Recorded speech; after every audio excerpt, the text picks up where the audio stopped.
Tax को सिर्फ नेताओं के बीच में बांटा जा रहा है। सरकारें जब लोकतंत्र में आई, जो लोकतंत्र व्यवस्था बनी, तो उस व्यवस्था में टैक्स का बहुत बड़ा रोल था।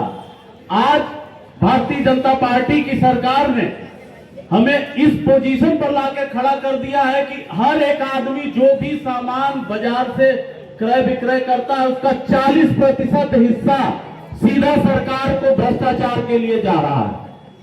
आप अगर कोई भी सामान खरीदेंगे, उसका 40% टैक्स का ऐसा मॉडल मोदी सरकार ने बना दिया है कि सीधा भ्रष्टाचार के भेंट चढ़ने के लिए उनके खाते में पैसा जाता है। हमारे टैक्स का हिसाब हम ले ही नहीं पाते हैं। 3 मूल सुविधाओं के लिए टैक्स का मॉडल बना था, सड़क, बिजली और पानी। आज हम सड़कों पे चल रहे हैं तो जहां सड़क है वहां 4 पहिया 3 रुपए किलोमीटर दे रहा है, ट्रकें 17 रुपए किलोमीटर दे रही हैं। और अगर हम बिजली का इस्तेमाल कर रहे हैं तो 10-10, 12-12 रुपए यूनिट आपको बिजली का बिल दिया जा रहा है।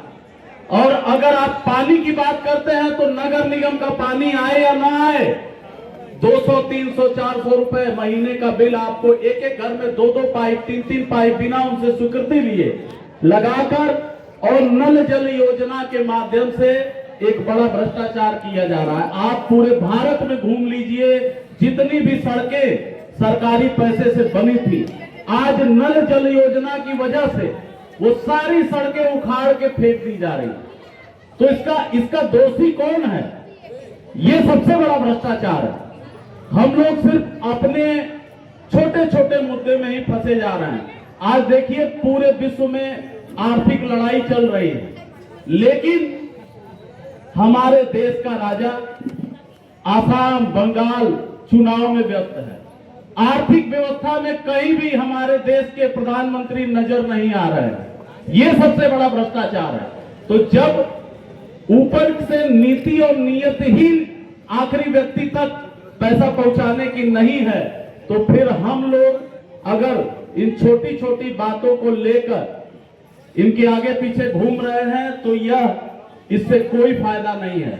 मैं आपको बता दूं, एक बड़ा आंदोलन नेपाल और बांग्लादेश की तरह हमको करना होगा।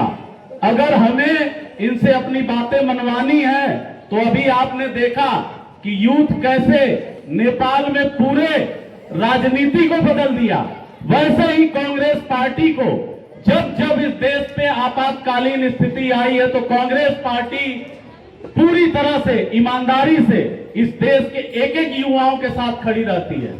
आज वह समय फिर आ गया है कि हमें कहीं न कहीं अपनी सारी बातों को भूलकर, आप पुराने सारे गिले शिकवे को भूलकर एक बार पुनः हमारी देश की उन्नति के लिए, हमारी देश की आर्थिक व्यवस्था के लिए और हमारी देश की संस्कृति के लिए, जो आज हमें हिंदू मुसलमान के नाम पर लड़ाया जाता था, जो आज हमें भेदभाव के नाम पे लड़ाया जाता था, अमीर गरीब के नाम पे लड़ाया जाता था, वह इतना प्रचंड हो चुका है कि उस लड़ाई का अंत हमारे आपकी सोच से ही बदलना है।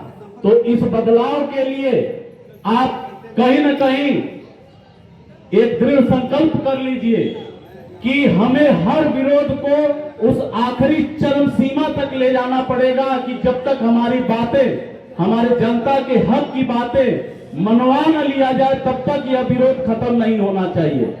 और मैं आप सभी से अनुरोध करूंगा कि इस कार्यक्रम में जिस तरह आप आए हैं, ऐसे ही हर एक कांग्रेस के कार्यक्रम में आप बढ़ चढ़कर हिस्सा लें। और कांग्रेस का हाथ मजबूत तभी होगा जब आप जैसे एक एक युवा बुजुर्ग अपने घरों से निकलकर और सिर्फ अपने हक के लिए बात करेंगे, तभी इस देश में कुछ परिवर्तन आ सकता है। जय कांग्रेस, विजय कांग्रेस। बहुत बहुत धन्यवाद। मैं आगे आमंत्रित करता हूं हमारे शहर के कोषाध्यक्ष, हम सबके नेता आदरणीय विजय